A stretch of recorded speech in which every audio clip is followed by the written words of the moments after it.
In the late autumn of 1998, a demolition foreman named Elias Vance at the abandoned North Salina Street Industrial Complex in Syracuse, New York, broke through a cinder block retaining wall at the lowest sublevel and entered an undocumented architectural void. Not a standard utility cellar, not a natural foundation settling, a sealed, climate-stabilized prototype vault running deep into the living bedrock, its ceiling supported by massive riveted steel girders left in place during an abrupt and entirely unrecorded evacuation. The air inside was dead, heavy, and tasted faintly of ozone and cosmoline. The walls were lined with custom-milled cabinetry, unaffected by the dampness that had claimed the rest of the factory.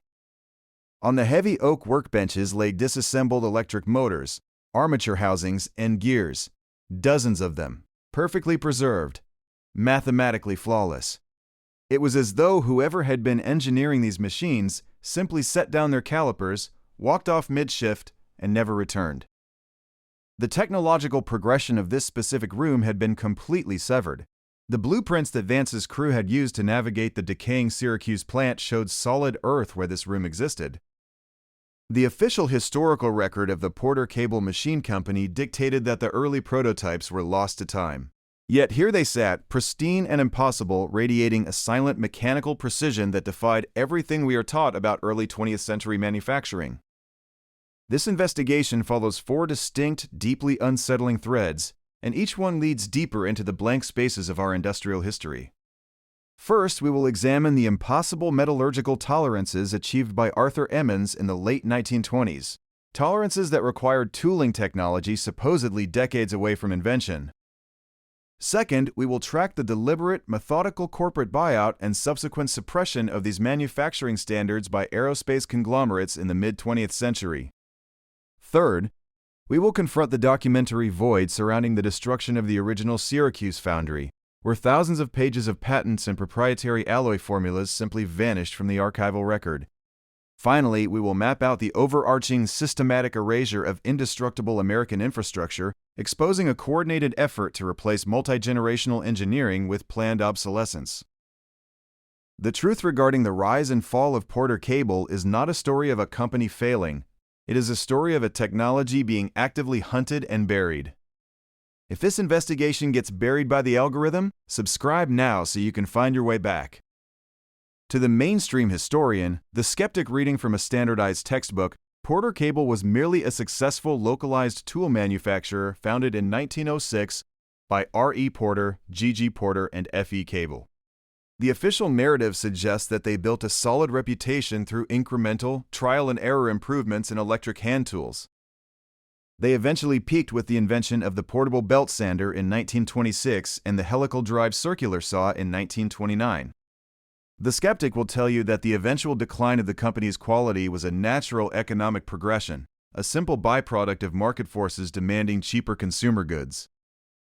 But when we actually analyze the physical evidence, the surviving original models of the 1929 Speedmatic circular saw, the skeptic's argument violently collapses under the weight of hard thermodynamics and undeniable physical geometry. Consider the fundamental engineering of the 192.9 Speedmatic saw. Before this machine, portable saws used spur gears. Spur gears are relatively easy to manufacture. Their teeth are cut straight across, parallel to the axis of rotation. They are noisy, they degrade quickly under heavy torque, and they vibrate violently. Arthur Emmons, the chief engineer at Porter Cable, abruptly introduced a helical gear drive. In a helical gear, the leading edges of the teeth are not parallel to the axis of rotation, but are set at a highly specific, complex angle. Because the gear is curved, the meshing of the teeth begins at one end of the tooth face and gradually sweeps across to the other, transferring massive amounts of power smoothly, silently, and with virtually no frictional loss. To manufacture a helical gear in 1929 requires a hobbing machine of immense, unyielding rigidity synchronized perfectly with the rotation of the gear blank. It requires an understanding of complex three-dimensional trigonometry to calculate the exact helix angle, the normal diametral pitch, and the transverse pressure angle. According to the timeline of industrial machining, achieving the microscopic tolerances required for a 10,000 RPM electric motor to drive a helical gear without tearing itself apart through thermal expansion or vibration. This required computer numerical control (CNC) systems, or at the very least, late 1950 space-grade manual milling. Yet, Porter Cable achieved it in a brick factory in upstate New York in the late 1920s. We must look closer at the metallurgy. The physical anomaly of the early Porter Cable tools lies in the chemical composition of their internal components. Independent metallurgical assays of surviving 193's armature shafts and gear clusters reveal an anomalous steel alloy matrix. Mainstream history insists that high-carbon chromium-vanadium tool steels of this purity were tightly controlled and largely unavailable for consumer goods prior to the post-war industrial boom. Furthermore, the heat dispersion mechanics of the early Porter Cable cast aluminum housings defy standard thermodynamic limitations of the era. A motor spinning at those velocities generates profound thermal stress. If the housing does not dissipate the heat at the exact rate it is generated, the armature windings will melt, the internal clearances will close, and the tool will seize. The early Speedmatic saws utilize an internal baffling and airflow geometry that actively pulls heat away from the gear case using a parasitic aerodynamic drag mechanism that is, quite frankly, aeronautical in its sophistication. Whoever designed the airflow dynamics of the 192.6 Takeabout sander and the 192.9 Speedmatic was not operating on trial and error. They possessed an advanced, highly matured understanding of fluid dynamics and thermal equilibrium. The physical evidence proves they possessed technology that standard textbooks say did not exist at that time. These tools were not just built, they were engineered to survive geological epochs. But an empire built on indestructible perfect machinery presents a massive threat to a consumer economy predicated on continuous replacement. This brings us to the systemic, institutional cover-up and the subsequent documentary void. By the late 1950s, Porter Cable had cemented its reputation as the absolute pinnacle of American manufacturing. Their tools were passed down from grandfather to father to son, operating with the same mechanical precision after 40 years of brutal daily use. As they did on the day they left the Syracuse assembly line. This paradigm of permanence was entirely unacceptable to the post-war industrial complex. In 1960, the narrative abruptly shifts. Rockwell International, a massive aerospace and defense conglomerate heavily embedded with the United States military and government contracting, initiated a hostile takeover and acquired Porter Cable. The immediate question any forensic investigator must ask is, why does a defense contractor building supersonic aircraft and nuclear missile components care about a portable belt sander company? The official narrative insists it was a simple diversification of assets. The physical reality indicates it was a targeted extraction and neutralization operation. Immediately following the 1960 acquisition, Rockwell initiated a systematic dismantling of the Syracuse facility. But they did not just move the production line, they erased the lineage. The proprietary casting molds for the early helical gear housings, massive blocks of heavily machined steel that weighed thousands of pounds, were loaded onto rail cars under the guise of being transferred to Rockwell's primary facilities. They never arrived. Railway manifests from December 1960 show 3 freight cars departing Syracuse for Pittsburgh. The Onondaga Historical Association holds no record of their arrival, and independent investigations into the rail routing suggest the cars were diverted and their contents dumped into the deep waters of Lake Erie. The documentary void surrounding this transition is staggering. If you attempt to pull the original patent filings for Arthur Emmons' precise metallurgical formulas from the United States Patent and Trademark Office, you will find only shell documents, amended files heavily redacted, or replaced with generic approximations of the original text. The specific engineering ledgers, the day-to-day logbooks maintained by the Syracuse floor managers detailing the exact heat-treating temperatures and quenching times used to achieve their anomalous steel hardness, have vanished. When researchers query the corporate archives of the entities that subsequently absorbed Rockwell's tool division, eventually Pentair, and then Black & Decker, they are met with a coordinated, impenetrable silence. The institutions involved claim these records were lost to standard corporate restructuring, destroyed in minor warehouse fires, or simply thrown away. A deliberate fog has been pumped over the history of this company. Rockwell systematically replaced the machined steel components with stamped metal. They replaced the thermally perfected aluminum housings with injection molded plastics. They fundamentally altered the gear ratios to ensure that the tools would vibrate, heat up, and eventually destroy themselves within a heavily calculated consumer timeframe. They did not just buy Porter cable, they actively dismantled a standard of perfection that threatened the emerging doctrine of disposable consumption. If we zoom out, we realize that the tragedy of Porter cable is not an isolated local anomaly. When we begin broadening the macro pattern, a deeply disturbing picture of mid-century industrial erasure emerges.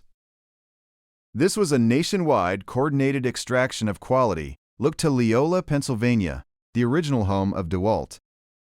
In the 1920s and 30s, Raymond DeWalt engineered the original radial arm saw, a machine constructed with the mass, rigidity, and micrometer precision of a heavy artillery piece. Just as Rockwell targeted Porter cable in 1960, Black & Decker targeted DeWalt in exactly the same year. In 1960, Black & Decker acquired DeWalt and immediately began stripping the heavy cast iron components, replacing them with flimsy stamped steel columns and weak, easily burnt-out motors, effectively destroying the radial arm saw as a precision instrument. Look to the Midwestern industrial strata, to the original foundries of Delta, Milwaukee. The stationary woodworking machinery produced by Delta in the 1930s and 40s featured trunnions cast from specialized iron alloys. These absorbed vibrations so completely that a coin could be balanced on edge on the table while the machine was running at full speed. Those foundries were acquired, shuttered, and their proprietary casting techniques lost to the same documentary void that swallowed the Syracuse secrets. We are looking at a minimum of 3 distinct geographical locations, 3 separate empires of absolute mechanical perfection, all targeted, acquired, and systematically degraded within a highly specific temporal window. This was not the invisible hand of the free market. This was a deliberate architectural restructuring of society. It suggests the presence of an unacknowledged, pre-existing infrastructure of manufacturing excellence that had to be forcibly dismantled to trap the modern populace in an endless cycle of purchasing inferior, degrading equipment. The knowledge of how to build a machine that lasts forever was not lost. It was actively hunted, purchased, and thrown into the fire. Today, we are forced to grapple with the lost forever reality of this suppressed technology. You cannot walk into the old Syracuse plant to verify Elias Vance's discovery in the sub-basement.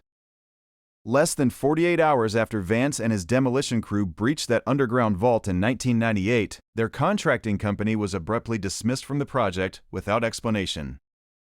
A private, heavily redacted contracting firm from out of state was brought in.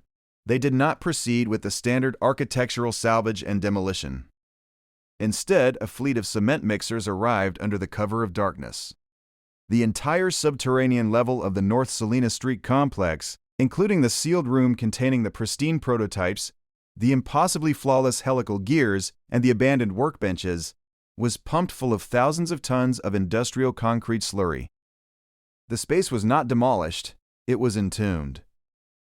The physical evidence of Arthur Emmons' true genius, the undeniable proof of anomalous early 20th century machining, is now locked forever inside a solid, impenetrable monolith of concrete beneath a heavily gentrified urban corridor. The groundwater of the surrounding geology has long since seeped into the upper levels, ensuring that any remaining ferrous trace of the factory is rapidly grinding down to iron oxide dust. The physical evidence has been completely insulated from modern forensic examination.